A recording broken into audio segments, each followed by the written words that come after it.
Next up, our best action movies of the year. Well, not best, just action movies we're talking about.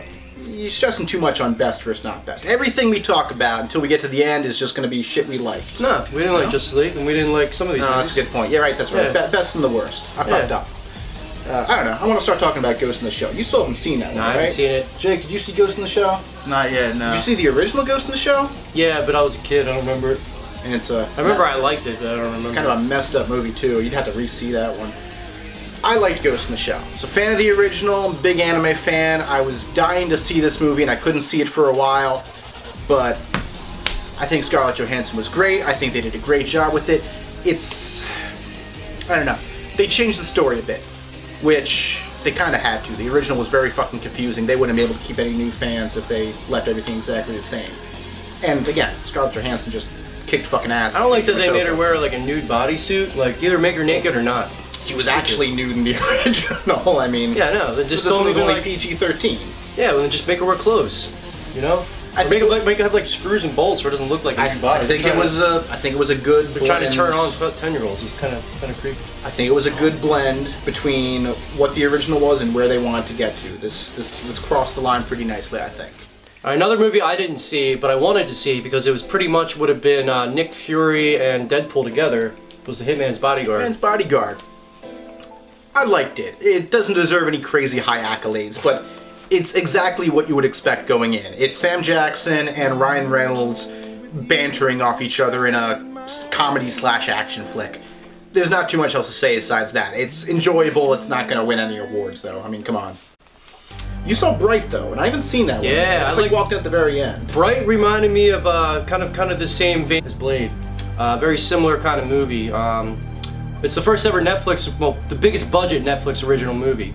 Will Smith's a cop, and his partner is the first ever orc cop. It's like it's an alternate world, but like orcs are hated because they rose the Dark Lord 3,000 years ago. So, obviously. Yeah. So they're hated. It's kind of an allegatory film. That's kind of like the orcs replaced African Americans for like the Black Lives Matter thing. That's what I was saying. Was he just an affirmative action pick? Not all the way. David Ayer kind of needs like to get a female writer on his staff because he writes every character the same. David Ayer's like in that category too. Everybody's like a trashy street cop or like a cholo, pretty much. I gotta see it at some point. I liked it. A lot of the critics trashed it. I think it was because that either they're old or the movie studios paid them off to trash it because they don't want more studios going straight to Netflix. Atomic Blonde was a little bit of a letdown. I think that should have been the game changer for women instead of Wonder Woman.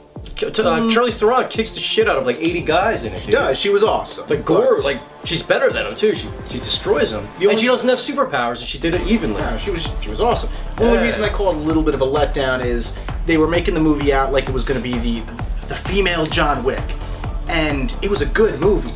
Yo, my cat's biting my wire for the light. Come on. Son of a bitch. But you know, Charlize Theron is like 6'3". Yeah, I know. But she's like she's 120 pounds too, though. There's weight classes in UFC for a reason, you know.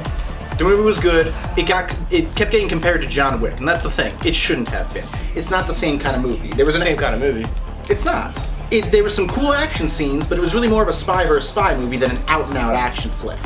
It just had some awesome action scenes, and that was cool. But it's not fair to compare the same. I think it's the same movie. John Wick's just better, a lot better. I don't think that. I don't think it's apples and oranges. All right, Fast and the Furious. What'd you think of Fate of the Furious?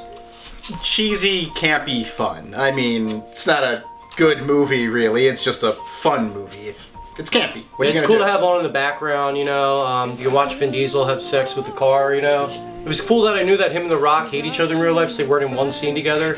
There's one scene where they're supposed to be, and you can tell it's like a double, because they don't show The Rock's face, which is pretty cool. It was entertaining. I mean, I'll keep watching them. I didn't watch it in the theater, so I'm not going to give them $15. I'll give it my 5 on demand, though. Just going to sit back Since here. Part 8's called The Fate of the Furious, I think Part 9 should be called The Fine and Furious. Steal it, Hollywood. Give me some royalties. I hate this song. It's been a long day. Dude, that was last year. And that was sad when Paul Walker died, man. Don't bring that Tell you up. all about it when I see you again. Guys, don't forget to click on the link above and subscribe. Also, don't forget to check out the rest of our year-end reviews and find out what our top 3 movies of the year were. Enjoy. Have a happy New Year, everybody. These were the Kevy Awards. Gucci gang, Gucci gang, Gucci gang, Gucci gang, Gucci gang, Gucci gang, Gucci gang, Gucci gang, Gucci gang, Gucci gang, Gucci gang.